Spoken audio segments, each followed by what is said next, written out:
special waiting for us? The time has finally come. Though it brings main Fräulein no joy to do so, there is something she must announce to the assembled populace. My loyal servants, one must bid you adieu till such time as I beckon you once more. Though we have faced many trials and tribulations together, you have all shown commendable courage in the course of duty. I feel a breeze now blows upon this place, and I feel that it blows in your honor. What? You're just gonna bail on us? With the arrival of this giant meteorite, many more people have succumbed to the slumber. Strong as the soldiers may be, they are struggling to cope. And there is demand for volunteers everywhere we turn. Main Fräulein and I shall tend to the victims on the soldiers' behalf. The rest of this investigation we place in your capable hands. Goodbye. You are a good listener. I enjoy chatting with you. To be honest, most of the other adventurers in the guild only ever talk to me when they want to hear Oz's reconnaissance reports. This little journey we had, it was a great adventure. I'm just sorry that it has to end so abruptly. Huh? You're talking a little weirder than you normally do. Oh, yikes! What am I doing? I totally broke form! What main Fräulein means to say is that the mystical mysteries that vex and perplex are bound to be effortlessly extinguished by the advent of your commendable courage and wondrous wisdom. And now Oz's translation is the one that sounds all kooky. Main Fräulein simply wishes to say that she has every confidence that you will arrive at the truth of this matter. Most indeed. My dear attendants, I hereby charge the Ritter der Verurteilung with leading you out from the darkness, back into the realm of light. Who are you calling your attendant? We will meet again. Once this matter is concluded, I propose that we all get a drink together. Well, now we're 2 people short. But let's not get hung up about that. The good news is I found something else out. I shaved some dust off the meteorite and used it to do another reading. It was actually really effective. These rocks have been around for hundreds, maybe even thousands of years. Leonard must have lived a very long time ago. The meteorites carry his will and can pass it on to others. In other words, centuries on from Leonard's life, and the strength of his will is not diminished one bit. A guy from the distant past with a burning ambition to scale the highest mountain. I'd be willing to bet that he was an adventurer. Just like you. An adventurer? That does explain his obsession with mountain climbing. Our approach so far has been too passive, and time has been against us every step of the way. We need to change our strategy, and we need to attack this problem at its source. Paimon agrees. From now on, we need to put Leonard at the center of everything we do. Yes, because if the meteorites carry Leonard's will with them, then it's precisely as Fischl said. The rocks are, in a sense, a curse. I'm a little incredulous, but it turns out her blind guess was actually spot on. No, I'm a respectable astrologist, and I shouldn't stoop to that kind of criticism. Anyway, all we need to do now is remove the curse. Okie dokie. Since we've got a historical adventurer on our hands, Paimon thinks we should pay a visit to the Adventurers Guild.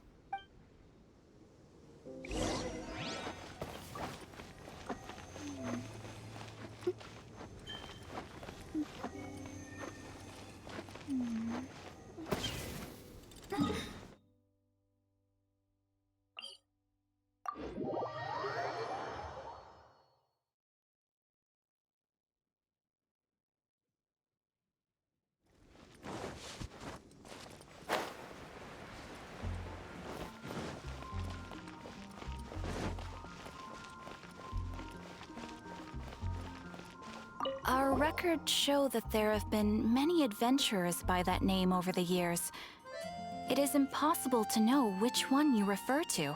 However, I do recall that there is a book in the library authored by someone called Leonard. Perhaps you should take a look?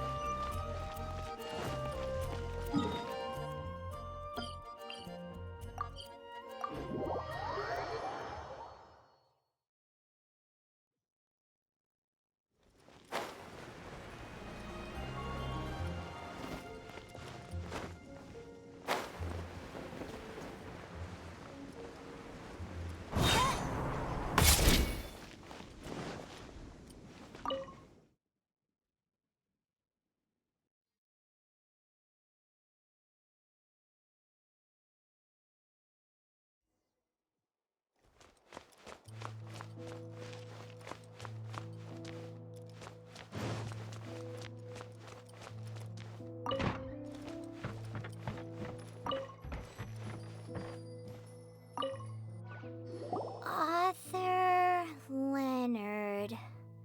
Where are you, Leonard? Aha! Gotcha! The index says that Leonard's book should be in the northwest corner on the top floor of the library. Northwest corner. Should be right over there.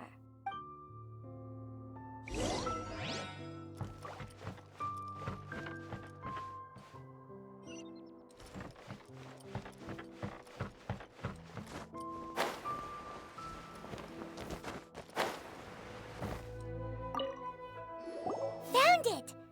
Of Mountains and Seas, a guide for adventurers written by Leonard. But the words have faded, and there are even pages missing. Paimon's got no hope of reading this.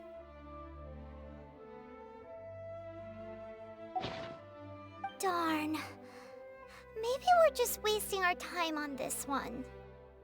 Oh, right! Yeah, Mona! She might have a better idea.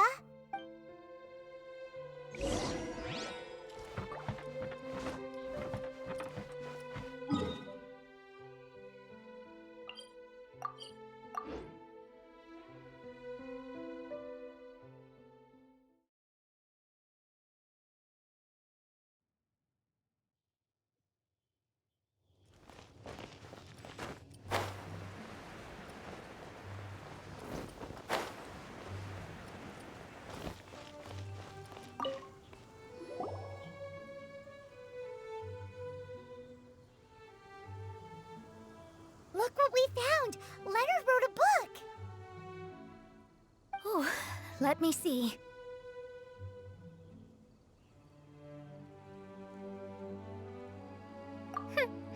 I could have predicted as much. Your average astrologist would definitely give up at this point. But I am Mona, progenitor of the future of astrology.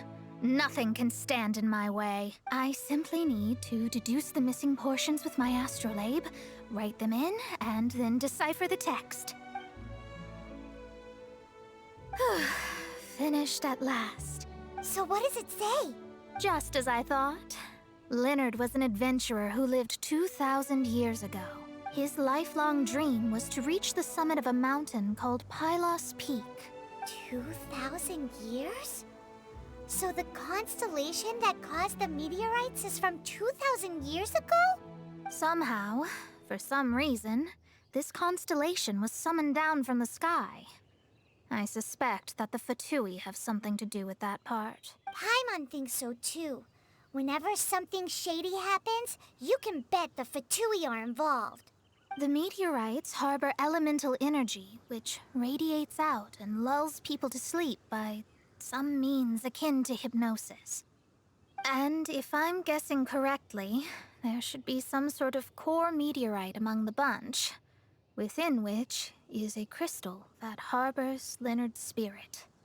Well, if I were Leonard, I would want to make sure the core lands right on the snowy summit that I never made it to while I was alive.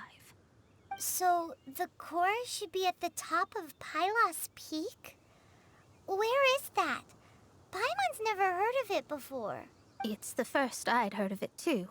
So I compared the map from the book against the current topography of Mondstadt. Apparently, Pylos Peak no longer exists. Are you trying to say that the tallest mountain Paimon's never heard of just disappeared? I once read somewhere that the Animo Archon, Barbados, once used his divine power to mobilize the winds and blow the ice and snow from the face of the earth. The whole landscape of Mondstadt was changed in the process. The mountains of that age were replaced by the vast stretch of ocean we see today. Still, a mountain that high, drop it into the ocean and it'll still leave a trace. The summit still reaches just above the water's surface. So the place known as Pylos Peak in Leonard's day is today known as Musk Reef.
Oh, so this is Pylos Peak.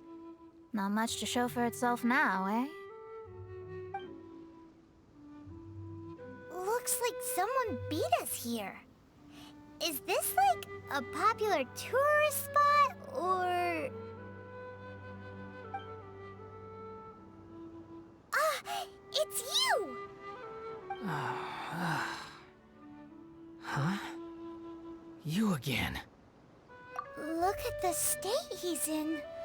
Was he in that dream just now? He managed to extricate himself from the dream on his own strength? How is that possible? Just because you are powerless to do something does not mean that I am. You're too late anyway. I finished my research. We knew it! This was all a dirty trick by the Fatui! Save it! No more fun and games for me today. I'll come for you when I'm good and ready. You entered the dream they've all been having, didn't you? How much do you know about Leonard? Leonard? Who's Leonard? Whatever. I have bigger fish to fry. I've discovered something far more important. And far more terrifying. What? The stars. The sky. It's all a gigantic hoax. A lie. The stars are a lie.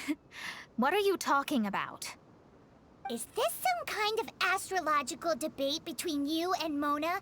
Because if so, surely you can come up with a better argument than the stars are a lie. Seriously, who's gonna fall for that one when you can just lift your head up at night and see them up there twinkling away? Oh, you are so naive, it kills me.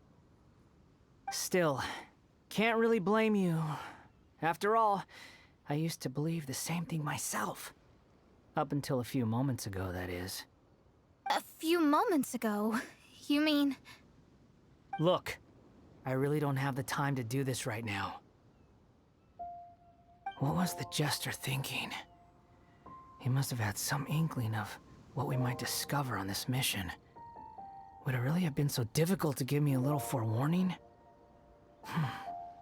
Well, maybe he just wanted to give me a fright. Time for me to go out and find the truth. So long, suckers. Oh, can you believe that guy? He calls us suckers and then he just trots off. No one disrespects me. No one! Ugh. Time to show them what you get when you cross world-class genius with pure, unadulterated rage. Let me see.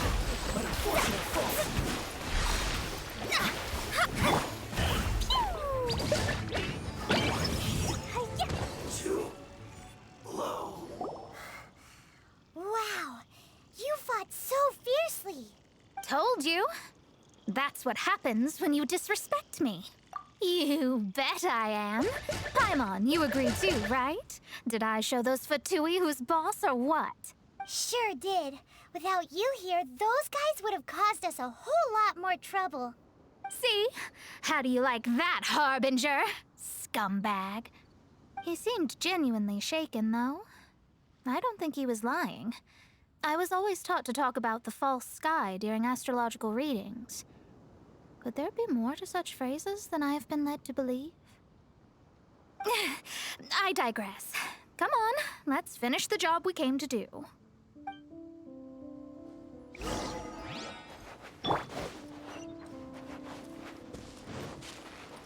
By royal decree. Whoa, this must be the core. It looks totally different from all the other meteorites. It's way more shiny. This stone harbors an unbelievable amount of elemental energy and human desire. It's the core, all right? Yes. Otherwise, the victims will never wake up. This core is the root cause of everything that has happened. Do it.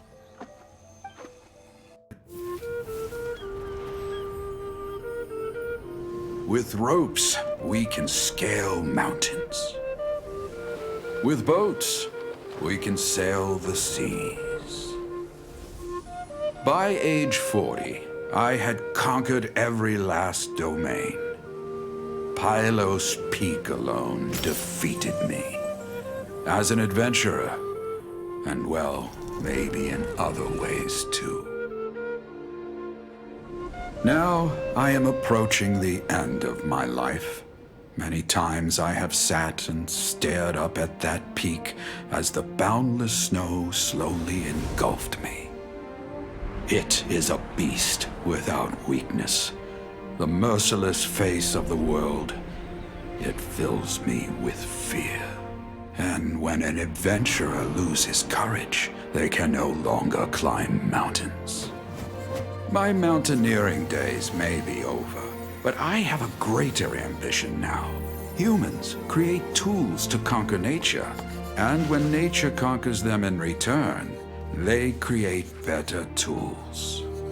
Where our legs cannot take us, maybe our tools can. And when tools fail us, perhaps wings can carry us instead. My dear friend, I leave you my designs for the wings of incompletion. Against the unknown, humanity stands as one. To be alive is to seek, to set foot in every place that the eye can see. I have little time remaining, though the wind has not yet come for my soul. But between us and your children, students, and friends, I believe that someone will reach that place at last.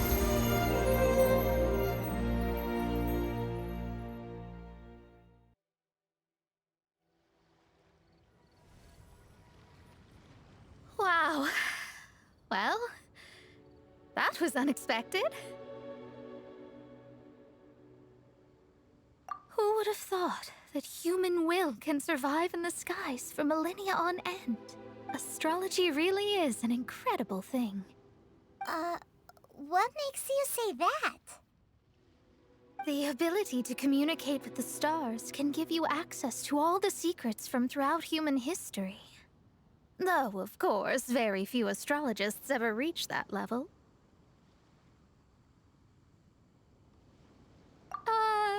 What's with the formal tone all of a sudden? And speaking of formal tone, what is the deal with that girl, Fischl? She's a curious one. Paimon thinks so too. She's so... how to put this? Yeah. Although, if you think about it, seems she was right all along. Is she one of these people who uses the wrong method but still gets the right answer? You may well be right. Even so, Paimon thinks that the most surprising thing of all was how Pylos Peak turned into a teeny tiny little island. A mountain of yesteryear now sits as an island in the sea. Almost anyone from Mondstadt could reach it now, just by jumping in a boat. In other words, everyone can climb Pylos Peak now. Do you think Leonard would be happy about it? The situation with Pylos Peak might be a bit of a shock. But now, with the help of the Animal Archon, the people of Mondstadt are able to glide. With wings, people can travel further and higher than ever before and explore new and unknown places. The victims should finally start waking up now that we've dealt with the core. And we have finally finished our commission from the Adventurers Guild.